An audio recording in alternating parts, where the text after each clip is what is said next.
একটা electric oven ১ ঘন্টা চালালে কত টাকা বিদ্যুৎ বিল আসতে পারে? চলুন একটা এক্সপেরিমেন্ট করি। এটা হচ্ছে মিয়াকোর ১৫০০ ওয়াটের একটা ইলেকট্রিক ওভেন। তো আমি একটা পিৎজা গরম করব। পিৎজাটা ওভেনে দিয়ে ২০০ ডিগ্রি তাপমাত্রায় সেট করে দিলাম। টপ এবং বটম হিট চালু করে দিয়েছি, মানে উপরে এবং নিচে দুই পাশে হিটার চালু থাকবে। তো দেখুন ২২৫ ভোল্টে ৬.৪ অ্যাম্পিয়ার কারেন্ট নিচ্ছে।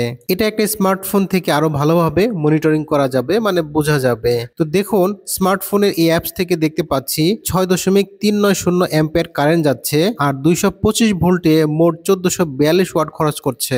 এই ওভেন ১৫০০ ওয়াটের, তাপমাত্রা যেহেতু আমি ২০০ ডিগ্রি সেট করে দিয়েছি এই জন্য ১৪৪২ ওয়াট খরচ করছে। খরচ অবশ্য ধীরে ধীরে সামান্য একটু কম বেশি হবে।